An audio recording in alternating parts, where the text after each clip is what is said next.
Well, good afternoon. I'm Eric Wesley, and I'm a Combined Arms Maneuver Soldier. I command Fort Benning, Georgia, in the Manuever Center of Excellence. I'm glad you're here. We're going to talk about the next generation combat vehicle.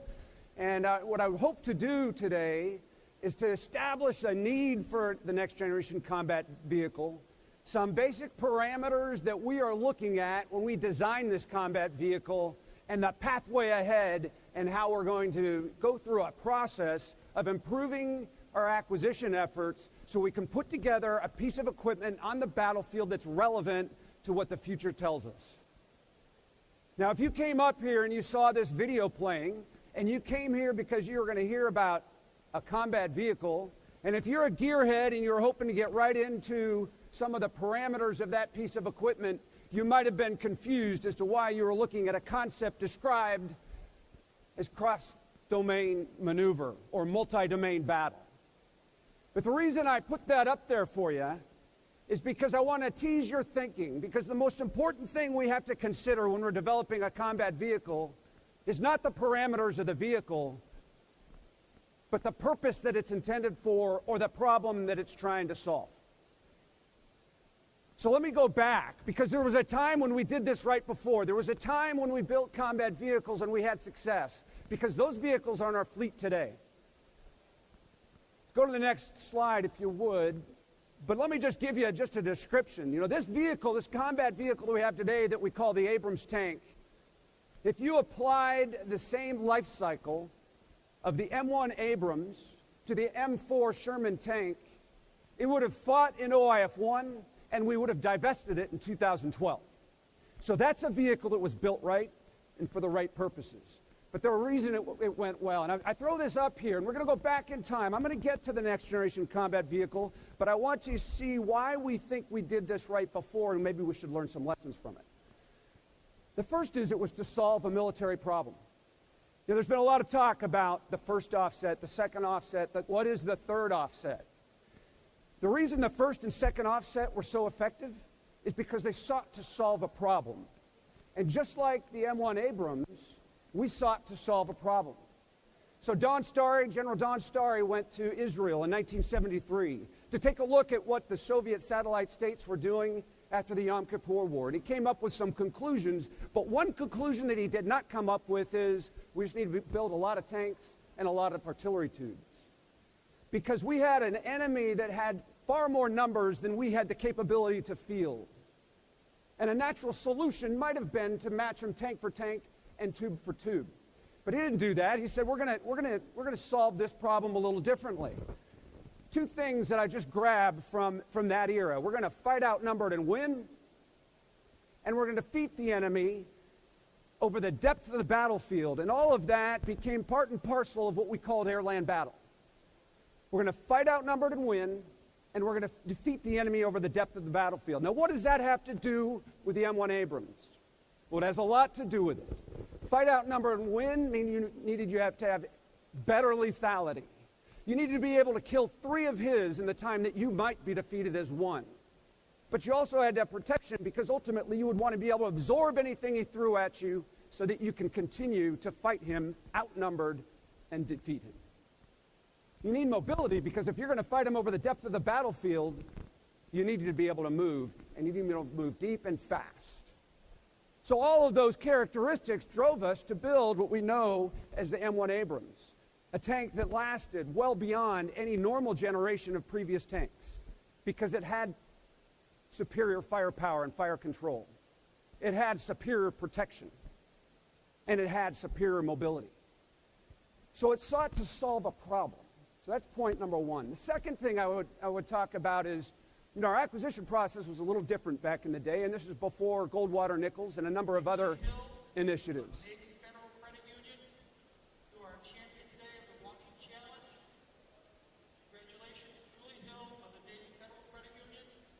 So I'm hoping Julie Hill will come here in a minute,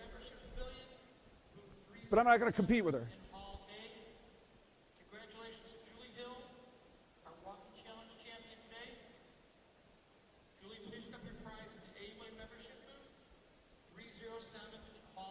If Julie Hill's here, she's not going to get up. So our acquisition system was different. And just some key points that I would put out here is these are the things we need to remember. But it was a priority for the Army. Leadership was involved. There were necessary authorities to make decisions across schedule, cost, and performance. You had continuity of leadership in General Otis, who was there from the beginning all the way to the fielding. And then, of course, they were empowered to make decisions. So 2 points. One, we sought to solve a problem, and we had a means of authority in small circles to make decisions. So I say all that up front to say that's the way we need to look at some of these problems. Now let's look at what we're going to talk about in terms of what the era looks like today. But one thing I would point out as it reflects the problem, how many of you here are hearing your senior leaders saying the problem today is that we need to fight outnumbered and win? The problem that General Milley always talks about is the overwhelming numbers, and we need to be able to fight outnumbered and win. You don't hear that, right? So that means what the point is, we don't want to just go and build a better mousetrap. Because we could very easily fall back into a position where we build without which we already know. In fact, when we first started looking at this, if you looked at the POM line, because the POM means everything, the label for the next generation combat vehicle was future fighting vehicle. And if you followed that line, the way the human brain works, we could very easily have just built another fighting vehicle, just like the one we've got, but more improved. So we relabeled that because we did not want to predispose the decision. We did not want to lead the jury to what the outcome would be. It's not called a next generation tank, and it's not called a next generation fighting vehicle. It's called a next generation combat vehicle. So it doesn't lead the jury. So what does the world look like? Well, you saw the video. If you got here up front, you saw that video, but I'll just reinforce some of the points. If you go to the next slide. I won't go through all of the details, and I would probably just lead you to these elements right here. But these are things, if you've listened to the Chief of Staff of the Army, if you've listened to the TRADOC commander, if you've heard the descriptions of multi-domain battle, these are the characteristics of war that we're seeing right now. And all of them have implications for that problem we're trying to solve, that combat vehicle that we want. The first thing is all domains are in play. The second point is what has changed since the 1970s when we went over and looked at our opponents? Well, we're not forward deployed anymore. So we don't have anything that approaches a home field advantage. We don't even have the ability to be pre-deployed in the event of some kind of problem in any of the continents. In fact, we have to deploy. Irregular forces, hybrid forces creates confusion on the battlefield and a 360-degree non-contiguous battlefield that we have to be contend with. And then the next one, the enemy's in the network. If he can challenge all domains, you can be pretty certain that communications will be a problem, and it will preclude us from having all the certainty that we have today.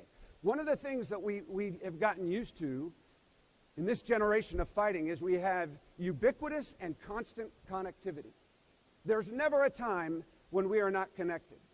But in this environment, we expect there to be a significant problem with our ability to communicate. Long-range precision fires. If you listen to the Ukrainians, long-range precision massed fires that are exceedingly lethal. Which if you heard General Milley a year ago, he would tell you that we have to continually be moving our formation. That a unit that stays static for more than 2 hours dies. That is fundamentally different than what we've experienced over the last 15 years. And then this issue of troop density reduced, or this idea of dispersion is critical. Something that you really got to come to grips with. If you look at armies over the legions, you know they get smaller and smaller and smaller and more capable.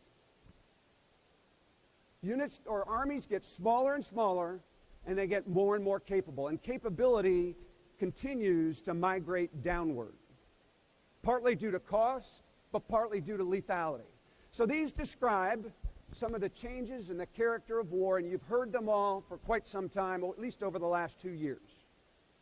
But I then take it to the next step, and I'd ask, okay, so what are the implications? What are the implications for how we're going to fight in that environment? If you go to the next slide. And the first point I would make here, in fact, go back one, I'm sorry. If you didn't pick up the first line, I should have emphasized that up front, and that is that our adversaries have studied how we fight. And I want to reinforce this, and I apologize for not hitting it up front. Our adversaries, our peers, have studied how we fight. And they've watched us for 20 years. And one of the things that our near peers have seen is if you let the United States and its coalition partners and allies stack metal in a given theater over a 6-month period and allow them to initiate the fight on our own time, nobody wants any part of that because it never ends well. So if you look at recent engagements that we've been in, we've had months to put equipment into a foreign theater. That is an assumption we can't make anymore. And if we go to the next slide, this will make more sense. But one of the things, and all the investments that our near peers have gone after, in the end, builds standoff for our near peers. If you put it in one word, what the Chinese have done, what the Russians have done, and others, is they've invested in an ability to maintain standoff relative to the United States and their coalition partners and allies. And this illustration right here just shows you 4 tiers of standoff. And this imagery is merely said, gives you the challenge on what in a theater we need to deploy to from home station. But that standoff starts in this environment. Information operations, cyber attacks. And if you don't think that has an effect, regardless of what we think the outcome or the facts were as it relates to our last election, just the question as to whether the Russians were engaged in our election causes deception and disruption within our own government.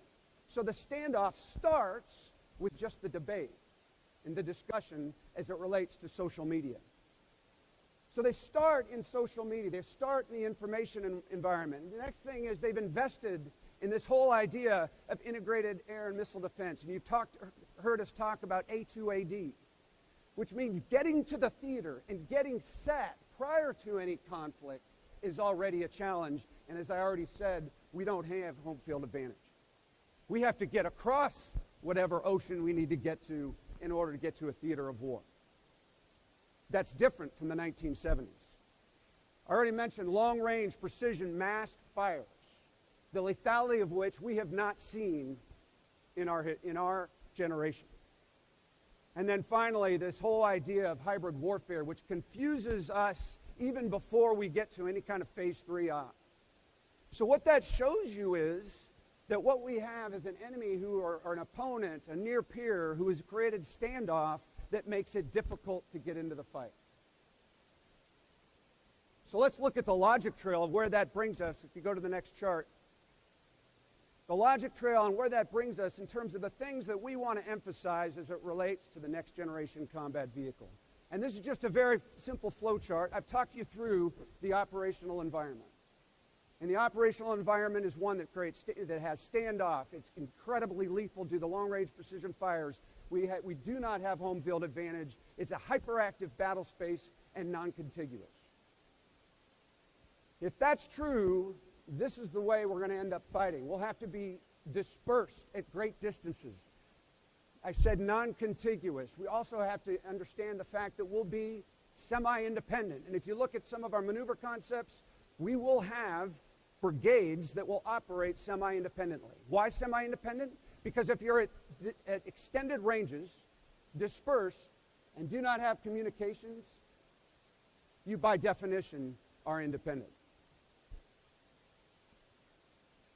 So what does that mean for a combat vehicle? So what we've done is we've put together a team, which I'll talk more about in a minute. But this team has developed really what we're talking about is the 4+1 key enabling technologies. If you're looking to build a combat vehicle, there are certain constants which we'll talk about.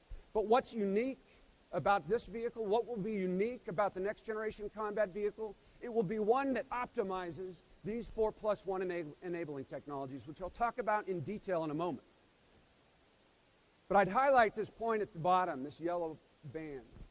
Because in the end, the common thread across all these key enabling technologies is you have the ability, when you measure weight relative to capability, all of these technologies either improve that or extend it. Each is common with those 4+1 key enabling technologies. So let's look at let's look at the details of that. Go to the next slide. So what I've done is I've listed the 4+1 key enabling technologies around the outside. And I'd start you on the upper right. Again, you want increased capability relative to weight. The vehicle protection, you know that the chief has emphasized this, and investing in active protection is critical. Now, why is this important? If you followed the history of the Abrams tank, it started when its original fielding right around 64, 65 tons. It's approaching 80 tons today. We cannot afford to take another plate of steel and put it on the front. We cannot afford to increase the weight of the Abrams because it's no longer mobile. You can't get it across key roads and bridges. You can't truck the thing.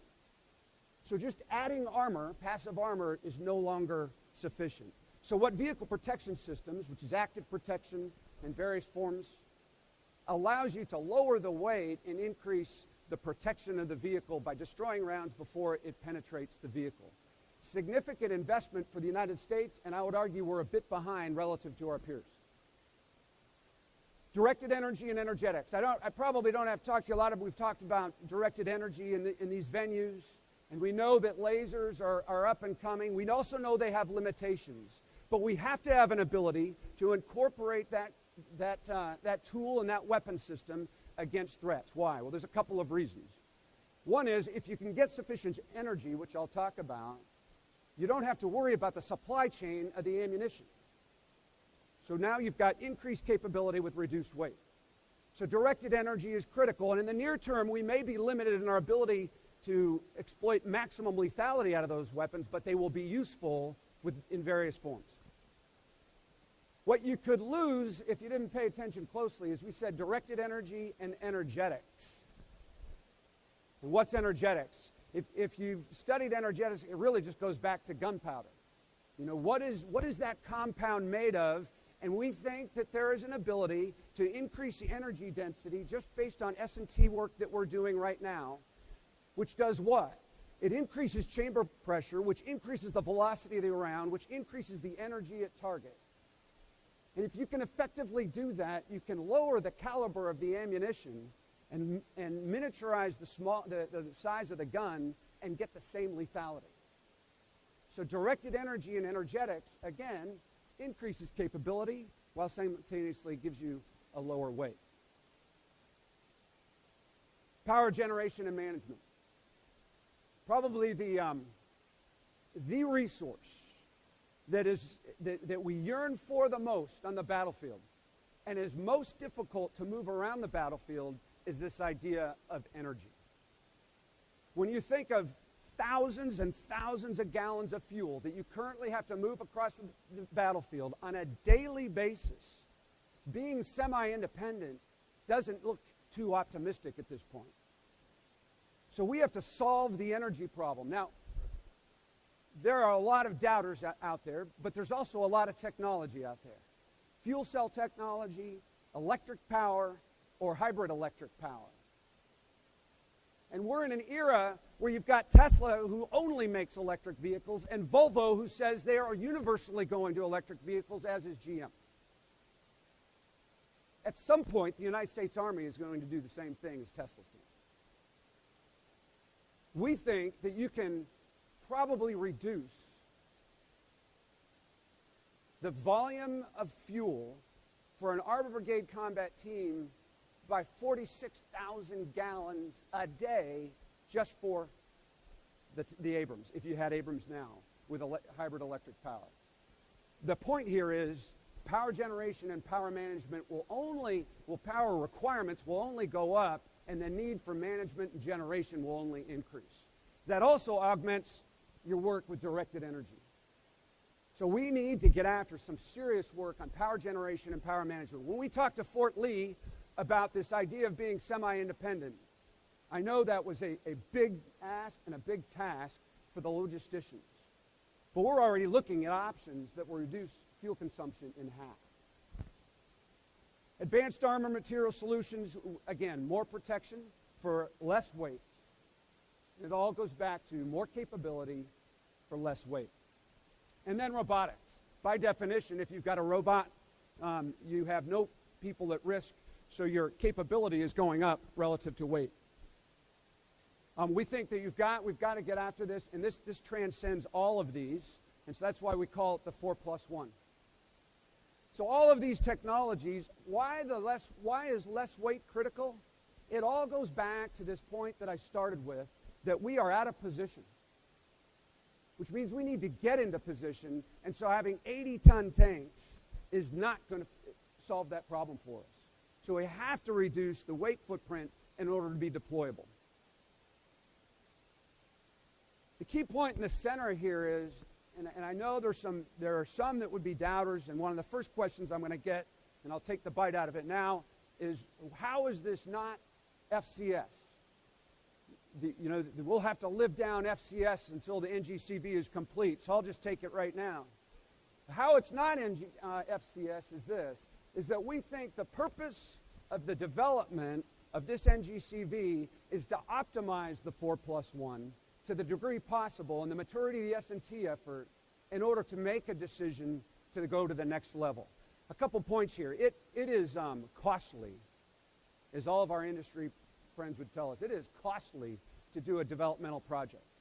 So when we do a developmental project, when we start over with a combat vehicle, we want that vehicle to be effective. And the chief uses the term 10x capability. So we want to optimize these to the degree possible, but we don't want to chase these technologies. And we might have been criticized under FCS that we chased unrealistic technologies. Let me go to the next chart.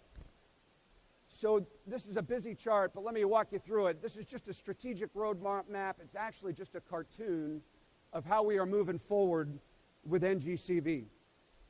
Now, if you've already heard the chief talk about this in various public forums, I know he will talk about it tomorrow.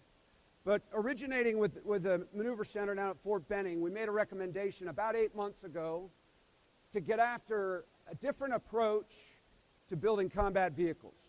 Because we believe that you have to push down as far as you can the authorities and ability to decide on trades across cost, schedule, and performance at the lowest level possible. That sounds familiar because if we went back and looked at the success of the Abrams, that's one of the factors that made it so successful, is that we had the Armor Engineer Board out of Fort Knox, Kentucky, that was able to build the Abrams and make decisions across various performance requirements in order to deliver that vehicle. Well, at Fort Benning, we recommended that we put together a cross-functional team, not unlike the Armor Engineer Board. And we expect that we will have a charter and XORD signed soon, but we've already put together a provisional team that is going to be the cross-functional team for NGCV. And the purpose will be to optimize these key enabling technologies and to make trades collaborating with requirements, the PM, industry, etc., to make a realistic vehicle. So what this chart says is up on the upper left in that gray box, essentially it says, look, you got to first look at the environment and make a vehicle that solves the problem you're trying to solve, just like we did in the 1970s. But the other thing it does is it acknowledges there's common factors whenever you make any combat vehicle. There will always be certain common factors that you're tied to. So you combine the operational environment and those common factors, and that's how we came up with a key 4+1 key enabling technologies. The role of the director of the CFT, the role of the brigadier general who comes down to Fort Benning, Georgia, to lead the effort as an operator to develop the next generation combat vehicle will be to optimize the 4+1 key enabling technologies. And what the chart is intended to show is not all of them are going to get to the ideal state. Not all of them will be to the state that we would hope they would be in. But the role of the director is to hold accountable the labs and industry to stay on a tempo that allows us to make a decision to build a next generation combat vehicle that is a 10x capability, or at least a leap ahead. Because what we don't want to do is build another tank just to build another tank. We don't want to build a Bradley just to build another Bradley. We want to build the next generation combat vehicle that gives us overmatch. So the director will be held accountable or responsible for holding accountable the labs and industry to stay on path. We ultimately will make certain technology demonstrators, and that will inform decision point 22. Decision point 22 is a FY22 decision on an MDD for the next generation combat vehicle. So when you look at those 4 key enabling technologies and the robotic and autonomous systems requirements, that's not a lot of time, but we expect to make a decision on an MDD in FY22. Okay, I'm going to stop there and I'm going to take some questions. And I know that General Burns has volunteered for the hardest question because I saw him searching Google over here. But the key thing here is what I want to do is communicate to you where we're at in terms of framing the NGCV challenge, that there will be some different efforts, that is, that we're going to establish this cross-functional team, and secondly, that we've defined the problem a little bit differently. Ultimately, we want increased capability for less weight. So with that, I'll take your question.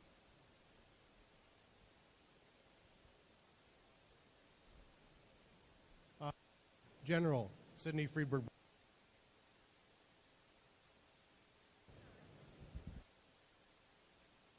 Acting and the Chief of Staff both mentioned this cross-functional team idea with you at the NGCV as one of those top 6 priorities. What entities are on that team from the different stovepipes?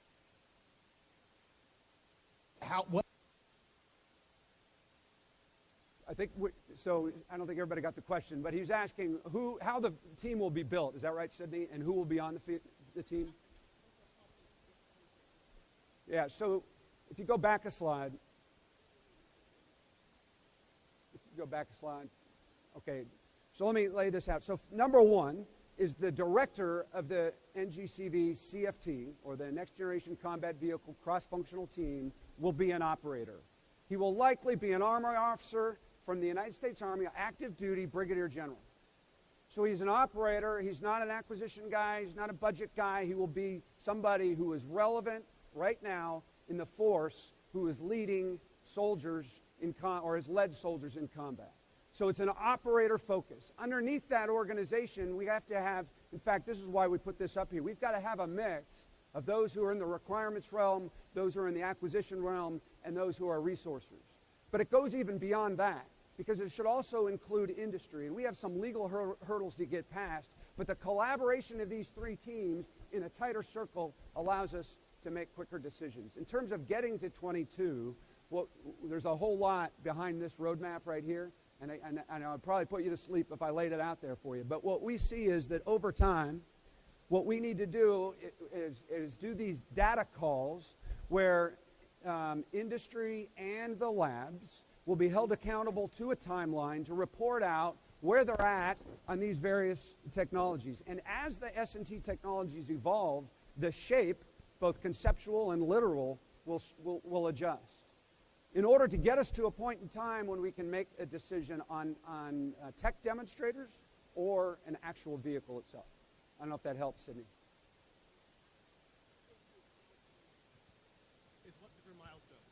It's a milestone right now in terms of the POM funding line that we're looking at right now for NGCV, and originally developed to say, will we go to a next generation combat vehicle, or will we stay the pathway that we're currently on with our engineer change proposal approach to Abrams and Bradley? No, this is a material development decision well before milestone C.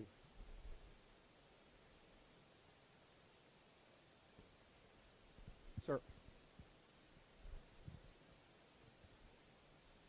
Sir Frank Herster, could this conceivably be one vehicle to replace both the M1 and the M2? So I'm glad you asked that, sir. In fact, that's one of the reasons we named it NGCV. I'll be candid, when I first saw FFV, what my mind said is that everybody else's mind sees Bradley 2, or son of Bradley. I was, by the same token, not convinced as the armor officer commanding Fort Benning that we needed to make this about the next tank, because I wasn't equally not as convinced that we would have a tank with the next generation combat vehicle.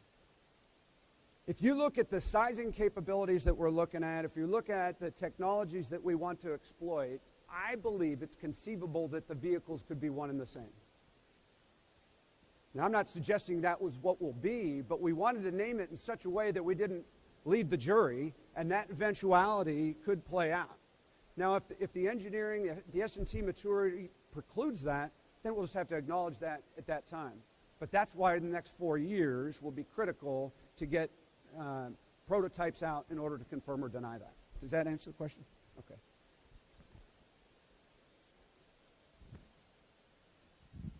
Sir, if you believe there's 46,000 gallons of fuel savings per day to be had, is the Army willing to hedge that bet by turning future year savings into current year investment in the technology?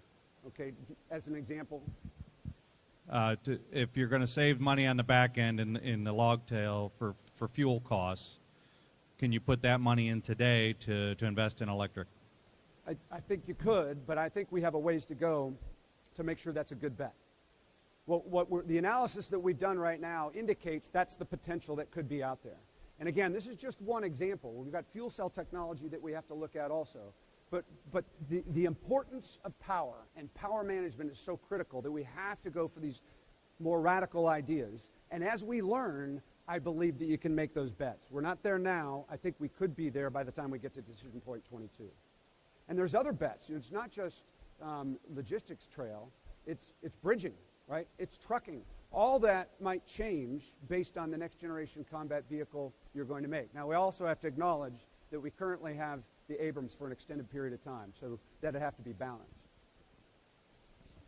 Dr. Daniel Zahn, MITRE Corporation. So I'm wondering about the bridging technology, the midterm and the long term, because we do have the Abrams, we do have the Bradley, a lot like the M113 when Bradley came along. We did not get rid of the M113. We found another use for it. So what is the midterm and long-term strategy? So brilliant question. You know, we always have to remember that you have to have your feet both in long-term and short-term. None of us would neglect that idea when we look at our own investments. You have to have long-term investments, short-term investments. Investment in the future, development for the future today is tomorrow's readiness. So readiness is the number one priority, but futures is critical too because that's tomorrow's readiness. So this is a good question. It all comes down to a bet. To what degree do you think you are going to have to mitigate war and significant war in the next 5 to 10 years? And to what degree do you think it will be more lethal in the back end of that? A good insurance policy is to ensure you invest in engineer change proposals for our current vehicles. And if you look at our current investments, we're going to have the Abrams and the Bradley into the late 40s as it stands right now.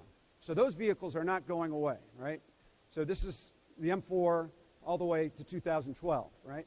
So we will have those to the late 40s. What we don't have to do is invest a pure fleet across the Abrams and across the Bradley with all of our engineer change proposals. And so what we think we should do is leverage the savings on the ECPs that might have gone pure fleet and turn that back into NGCV so we can push on these key enabling technologies. One follow-up. Do you foresee any technology reuse? Like the AMP-V is reusing a lot of the Bradley hull and chassis. So do you foresee the NGCV being able to reuse the Abrams in some sense or Bradley in some sense? My hope in this 4+1 is that no major component from the current vehicle fleet would replicate itself on the next generation combat vehicle. That's where my mind's at.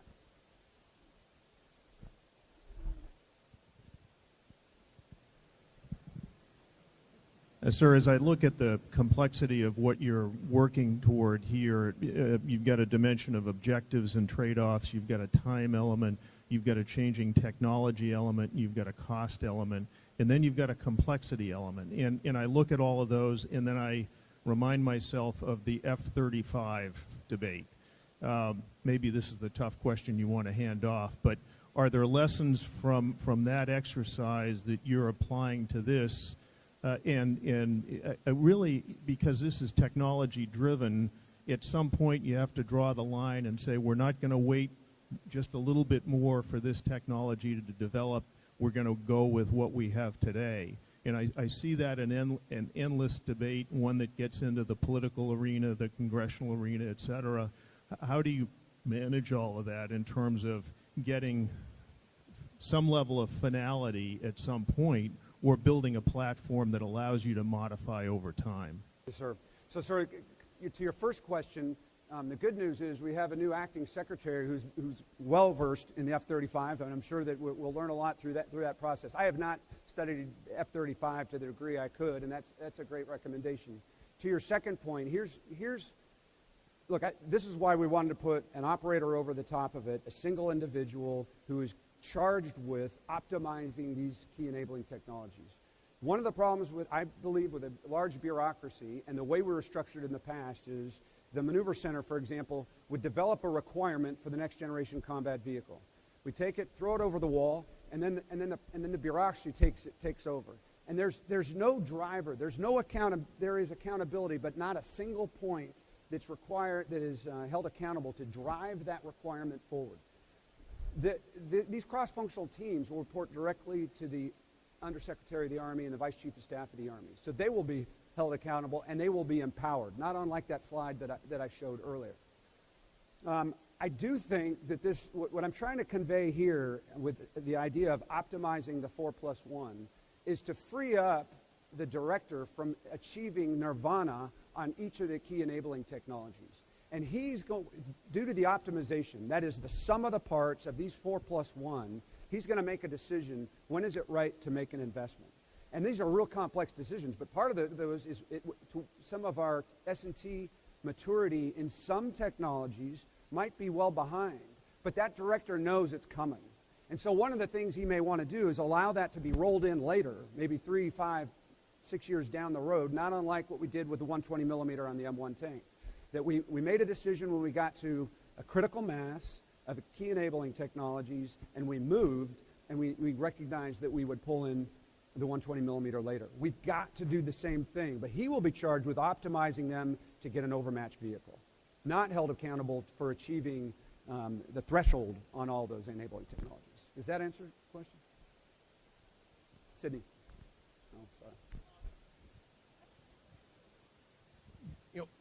You mentioned the 2022 date, but sounds like that prototypes or concept vehicles or demonstrators or really convincing plastic models or something is actually going to be fielded and looked at, I'm not sure tested is the right word, before that date. So what's the timeline to actually see a vehicle or competing vehicles the way we are for, future vehicle lift actually in the field being checked out?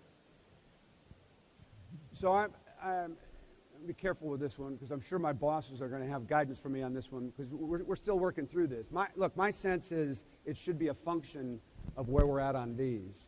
Because it's so expensive to do a developmental effort, we've got to be careful not to build a vehicle to just build a vehicle, because that's not a good use of resources. What you want to do is make a 10x vehicle. So it should be conditions-based and not necessarily time-based.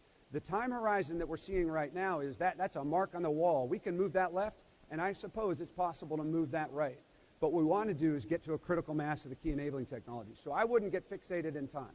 Now, what do I believe?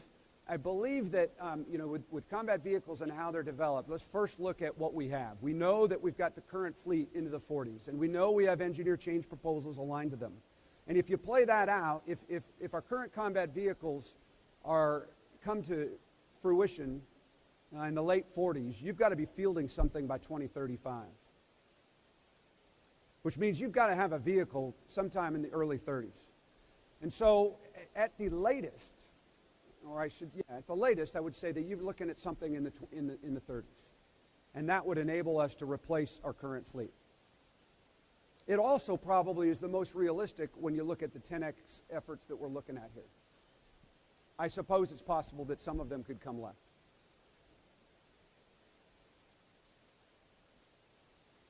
Sir.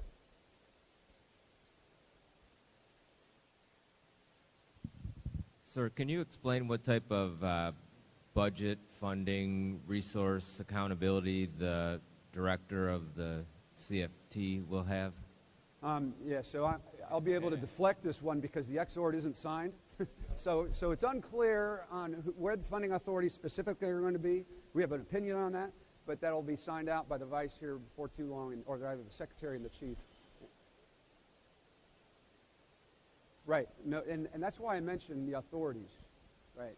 2 more questions, I think. Just sticking with the topic of cross-functional teams, the implementing details of that obviously could be challenging. The team that you described, whether it's acquisition, requirements, resourcing, and industry, have different kind of motivating and rewards mechanisms. How do you see kind of getting everybody into the same lane or focus versus how they operate today in order to achieve that? Well, let's just talk about dynamics. What I believe to be true is that the closer you put together a team, the more likely you're going to be able to harmonize their motivations, intents, and rewards. So I could just start by saying that the dynamic that will play out when you pull a team like this together, rather than have them spread out all over. If I want to go to all the labs associated with NGCV, I got to go to 5 different states. It's really hard to create harmony when you're located across the nation. So the first point is bringing them together. The other thing is communication. And by virtue of being together, the communication improves. The third thing is I think we have to recognize what interests we all have. So obviously, clearly, that we want intellectual property and return is something I have to respect when I'm working with industry. Likewise, capability across the S&T effort is something that industry would. So I think that just building the team will improve a lot of that.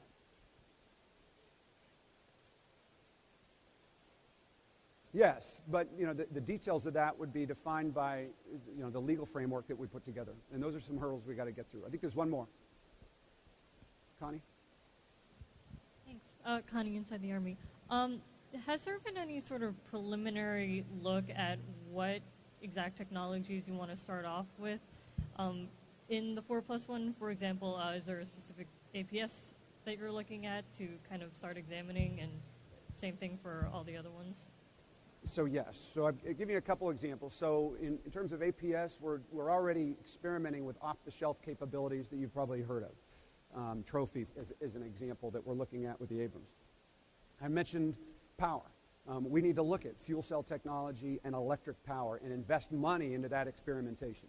So there's a number of systems that we are already experimenting with that are either off the shelf or we have S&T TRL levels that are sufficient to start putting together prototypes or tech demonstrators.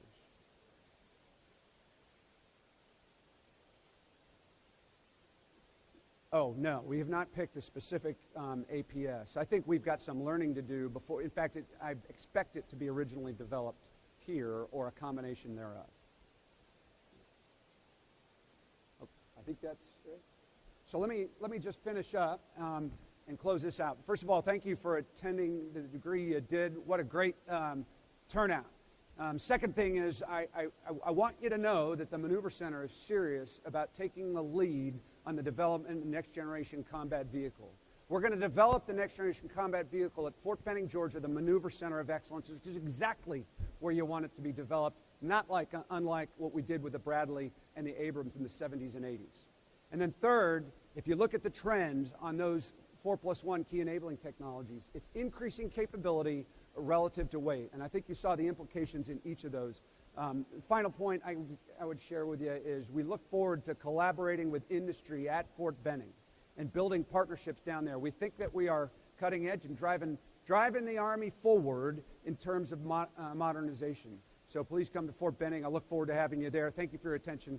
God bless you.